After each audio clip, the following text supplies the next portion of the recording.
எல்லாருக்கும் வணக்கம். இன்னைக்கு நாம ஸ்ரீமத் பாகவதத்துல இருந்து ஒரு மிக ஆழமான கதைய பார்க்க போறோம். பகவானோட நாமத்துக்கு எவ்வளவு மகிமை இருக்குங்கிறத சொல்ற கதை இது. நாராயணியத்துல பட்டத்திரி ரொம்ப அழகா சுருக்கி சொன்ன அஜாமிலனோட கதை. சரி, வாங்க கதைக்குள்ள போலாம். கதையை ஆரம்பிக்கிறதுக்கு முன்னாடி உங்ககிட்ட ஒரு கேள்வி. சும்மா யோசிச்சு பாருங்களேன். நாம ஏதோ ஒரு காரணத்துக்காக ஏன் தெரியாம உச்சரிக்கிற ஒரு பேர் ஒருத்தரோட வாழ்க்கை முழுக்க செஞ்ச பாவங்களை எல்லாம் அழிச்சிட முடியுமா? என்ன நினைக்கிறீங்க? இந்த கேள்விக்கான பதில் தான் அஜாமிலனோட கதை நமக்கு ரொம்ப தெளிவா சொல்லிக் கொடுக்க போகுது. முதல்ல நம்ம கதையோட நாயகன் அஜாமிலனை பத்தி தெரிஞ்சுக்கலாம். அவன் ஒரு பிராமணன். சாஸ்திரங்கள் எல்லாம் கத்து தேர்ந்து ரொம்ப நேர்மையா தர்ம வழியில வாழ்ந்துட்டு வந்தான். தன்னோட கடமைகளை எல்லாம் ரொம்ப சரியா செஞ்சிட்டு இருந்த ஒரு நல்ல இல்லறவாதி. ஆனா பாருங்க, வாழ்க்கை எப்பவும் ஒரே மாதிரி இருக்கறதில்ல. ஒரு நாள் அவனோட வாழ்க்கை அப்படியே தலைகீழா மாறிடுச்சு.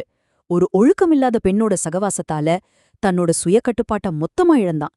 அதுக்கப்புறம் தன் மனைவி, குடும்பம், தர்மம்னு எல்லாத்தையும் தூக்கி எறிஞ்சிட்டு அந்த பெண்ணோட சேர்ந்து பாவ வழியில வாழ ஆரம்பிச்சான். இப்படியே காலம் ஓடிடுச்சு. அஜாமிலனுக்கு ரொம்ப வயசாயிடுச்சு. அவனுக்கு நிறைய குழந்தைங்க. அதுல அவனோட கடைசி பையன் மேல மட்டும் அவனுக்கு ஒரு அளவு கடந்த பாசம். சுவாரஸ்யமான விஷயம் என்னன்னா, தற்செயலா அந்த பையனுக்கு அவன் நாராயணான்னு பேர் வச்சிருந்தான். எந்நேரமோ நாராயணா நாராயணா நான் அந்த பையனையே கூப்பிட்டுக்கிட்டு அவனோட நினைப்பாவே இருந்தான். இப்போதான் கதையோட திருப்புமுனைக்கே வர்றோம். அஜாமிலன் மரண படுக்கையில இருக்கான்.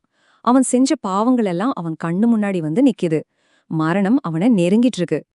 அந்த சமயத்துல பார்க்கவே ரொம்ப பயங்கரமான தோற்றத்தோட கையில பாசக்கயிறோட யமதர்மராஜாவோட தூதர்கள் அவன் உயிரை பறிக்க வராங்க. அவங்கள பார்த்ததும் அஜாமிலனுக்கு உச்சி முதல் உள்ளங்கால் வரை பயம் நடுங்க ஆரம்பிச்சிடுச்சு. அந்த பயத்துல பக்கத்துல விளையாடிட்டு இருந்த தம் மகனை நாராயணா அப்படின்னு உக்கிரமா கத்துறான். பாருங்க, அந்த ஒரு நொடியில அங்கே ஒரு அற்புதம் நடந்துச்சு. ஒளிமயமா 4 கைகளோட பீதாம்பரம் ஆணிஞ்ச விஷ்ணு தூதர்கள் அங்கே பிரசந்தமானாங்க. விஷ்ணு தூதர்கள் நேரா யம தூதர்களை வழிமறிச்சு, நிறுத்துங்க, இவனை நீங்க கூட்டிட்டு போக முடியாது அப்படின்னு சொல்றாங்க. 2 பேருக்கும் நடுவுல தர்மத்தை பத்தி ஒரு பெரிய விவாதமே ஆரம்பிக்குது. இந்த விவாதம் தான் பகவானோட நாமத்துக்கு இருக்கிற அளவிட முடியாத மகிமைய நமக்கு விளக்க போகுது. சரி, அந்த விவாதத்தோட மைய கருத்தை 6 ஸ்லோகங்கள் மூலமா நாம இப்ப பார்க்க போறோம். முதல் பகுதியில விஷ்ணு தூதர்கள் தர்மத்தோட தர்க்கத்தை எப்படி முன்வைக்கிறாங்கன்னு கவனமா கேளுங்க. தாஸ்கம் 22 ஸ்லோகம் 6 கேளுங்க.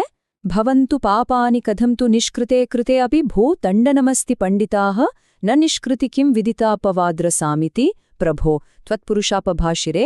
இதோட அர்த்தம் என்னன்னா, விஷ்ணு தூதர்கள் கேக்குறாங்க, ஹே பண்டிதர்களே, இவன் தன் பாவங்களுக்கு பிராயச்சித்தம் செஞ்சுட்டான். பிராயச்சித்தம் செஞ்சதுக்கு அப்புறமும் எப்படி தண்டனை கொடுக்க முடியும்? உண்மையான பிராயச்சித்தம்னா என்னன்னு உங்களுக்கு தெரியாதா அப்படின்னு ஒரு கேள்வியை முன்வைக்கிறாங்க. இதுக்கு அவங்களே ஒரு ஆழமான விளக்கத்தை அடுத்த ஸ்லோகத்துல தராங்க. தாஸ்கம் 22 ஸ்லோகம் 7 ஸ்ருதி ஸ்மிருதிபியாம் விஹிதா விரதாதயः புனந்தி பாபம் ந லுணந்தி வாசனாம் அனந்த சேவாத்து நிக்ருந்ததி த்வயீமிதி பிரபோ த்வத் புருஷா பபாஷிரே. இது ரொம்ப ரொம்ப முக்கியமான ஒரு ஸ்லோகம். ஏன்னா உண்மையான பிராயஷ்டித்தம்னா என்னன்னு இதுதான் நமக்கு விளக்குது. இதுல ஒரு சூக்ஷமா இருக்கு பாருங்க. அதாவது சாஸ்திரங்கள்ல சொல்ற விரதங்கள் எல்லாம் நாம செஞ்ச பாவங்களை வேணா சுத்தம் செய்யலாம். ஆனா திரும்ப திரும்ப பாவம் செய்ய தூண்டுற ஒரு எண்ணம் இருக்கு இல்லையா, அத வாசனைன்னு சொல்லுவாங்க. அத அழிக்காது. ஆனா பகவானுக்கு செய்யற சேவை, அதாவது அவனோட நாமத்தை சொல்றது பாவத்தையும் அழிக்கும். பாவம் செய்யணும்னு தோன்ற அந்த எண்ணத்தோட வேரையும் அறுத்துடும். இதுதாங்க உண்மையான முழுமையான பிராயச்சித்தம். அடுத்ததா ஹரியோட நாமத்துக்கு இருக்கிற அந்த எல்லையில்லாத சக்திய பத்தி விஷ்ணு தூதர்கள் இன்னும் ஆழமா விளக்க ஆரம்பிக்கிறாங்க.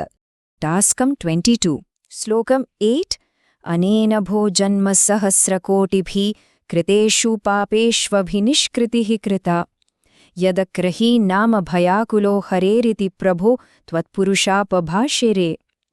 யோசிச்சு பாருங்க, இதோட அர்த்தம், இவன் வரும் பயத்துல தான் ஹரியோட பேரை சொன்னான். ஆனா அந்த ஒரே காரணத்துக்காக இவன் கோடிக்கணக்கான பிறவிகள்ல செஞ்ச பாவங்கள் எல்லாத்துக்கும் பிராயச்சித்தம் செஞ்சுட்டான் அப்படின்னு சொல்றாங்க. இப்போ நாம ஆரம்பத்துல கேட்ட அந்த முக்கியமான கேள்விக்கு நேரடியான பதில் இந்த ஸ்லோகத்துல வருது.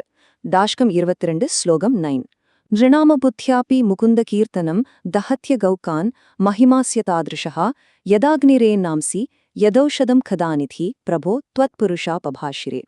இதுல சொல்லப்பட்டிருக்கிற உவமைகள் அதாவது எடுத்துக்காட்டுகள் ரொம்ப அருமையானவை. அத நாம அடுத்த ஸ்லைட்ல விரிவா பார்க்கலாம். இங்க பாருங்க, எவ்வளவு அழகா விளக்கியிருக்காங்கன்னு. நெருப்புக்கு தெரியுமா தன்னை தொடுறவங்க தெரிஞ்சு தொடுறாங்களா இல்ல தெரியாம தொடுறாங்களான்னு? அதோட குணம் சுடுவது, அது சுட்டே தீரும். அதே போல ஒரு மருந்துக்கு தெரியுமா இத சாப்பிடுறவரு இதோட சக்திய நம்பி சாப்பிடுறாரா இல்லையான்னு? அதோட குணம் நோயை குணப்படுத்துறது, அது குணப்படுத்தியே தீரும். அதே மாதிரிதாங்க முகுந்தனோட நாமம். அது ஒருத்தர் தெரிஞ்சோ தெரியாமலோ கேலியாகவோ இல்ல தம் பையனை கூப்பிடுறதுக்காகவோ சொன்னாலும் சரி, அதோட சக்தி கொஞ்சம் கூட குறையாது. அதோட இயல்பு பாவங்களை சுட்டெரிக்கிறது, அது சுட்டெரிச்சே தீரும். இந்த தர்க்கங்களுக்கு பிறகு என்ன ஆச்சு? கதையோட முடிவையும் அதனால ஏற்பட்ட பெரிய விளைவுகளையும் கடைசி 2 ஸ்லோகங்கள் நமக்கு விளக்குது. டாஸ்கம் 22 ஸ்லோகம் 10 இதிரி தைரியாமிய படையர பாஸ்ருதே பவத்படானாம் சகணே துரோஹிதே பவத் ஸ்மிருதிம் கஞ்சன காலமாசரன் பவத்பதம் பிராபி பவத் படைரசௌ. விஷ்ணு தூதர்களோட வாதத்தை கேட்ட யமதூதர்கள் அங்கிருந்து போயிட்டாங்க. மரணத்தோட வாசல்ல இருந்து திரும்பி வந்த அஜாமிலன் தனக்கு கிடைச்ச 2வது வாய்ப்பை சரியா பயன்படுத்திக்கிட்டான். தன்னோட மீதி காலத்தை பகவானோட நினைப்பிலேயே கழிச்சு கடைசியில அவரோட திருவடியை அடைஞ்சான். டாஸ்கம் 22 ஸ்லோகம் 11 ஸ்வகிங்கராவேதன சங்கிதோ யமஸ்த்வதங்கிரி பக்தேஷு ந கம்யதாமிதி ஸ்வகீய பிருத்யான சிஷிக்ஷதுச்சயே சதேவவாதாலய நாத பாஹிமாம். இது வெறும் கதையோட முடிவரை மட்டுமில்ல, நாம மகிமையோட மகுடம்னே சொல்லலாம். திருந்திப் போன யமதூதர்கள் நடந்த எல்லாத்தையும் யம தர்மராஜா கிட்ட சொன்னாங்க. அத கேட்டதும் யமனுக்கு ஒரே கவலை. உடனே தன் தூதர்களுக்கு ஒரு ரொம்ப கண்டிப்பான உத்தரவை போடுறாரு. இனிமேல் பகவான் விஷ்ணுவோட திருவடிகளை பற்றிக் கொண்டிருக்கிற பக்தர்கள் பக்கம் கூட போகாதீங்க அப்படின்னு கடுமையா எச்சரிச்சார். அப்படிப்பட்ட மகிமை வாய்ந்த குருவாயூரப்பா என்னையும் காத்திருள வேண்டும். அஜாமிலனோட கதை நமக்கு காட்டுற இந்த ஆழமான ஞானத்தை போல சனாதன தர்மத்தோட இன்னும் பல பொக்கிஷங்களை எங்க சேனல் மூலியமா உங்ககிட்ட பகிர்ந்துக்க விரும்புறோம். இந்த விளக்கத்தை கேட்ட உங்க எல்லாருக்கும் எங்களுடைய மனமார்ந்த நன்றி. ஞானகோஷ் ஒரு பன்மொழி சேனல். இங்கு நாங்க ஆங்கிலம், ஹிந்தி, மராத்தி, தமிழ், குஜராத்தி, மலையாளம் மற்றும் பெங்காலி மொழிகள்ல ஆன்மீக ஞானத்தை பகிர்ந்துக்கிறோம். இன்னும் பல மொழிகளும் கூடிய சீக்கிரம் வர இருக்கு. சனாதன தர்மத்தோட காலத்தால் அழியாத பொக்கிஷங்களை எளிமையா தெளிவா அர்த்தமுள்ள வழியில உங்ககிட்ட கொண்டு வந்து சேர்க்கிறது தான் எங்களோட நோக்கம். எங்க சேனல்ல ஸ்ரீமத் பாகவதம், பகவத்கீதா, மகாபாரதம், லலிதா சஹஸ்ரநாமம், தெய்வத்தின் குரல், சௌந்தரிய லஹரின்னு பல தலைப்புகள்ல தினமும் விளக்கங்களை நீங்க பார்க்கலாம்.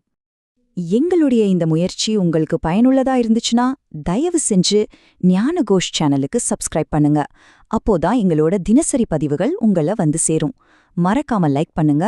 இந்த தெய்வீக அறிவை உங்க குடும்பத்தினர், நண்பர்கள் எல்லாரோடும் பகிர்ந்துக்கோங்க. வாங்க, சனாதன தர்மாங்கிற இந்த ஒளிய நம்ம எல்லாரும் ஒன்னா சேர்ந்து பிரகாசிக்க செய்வோம். நன்றி.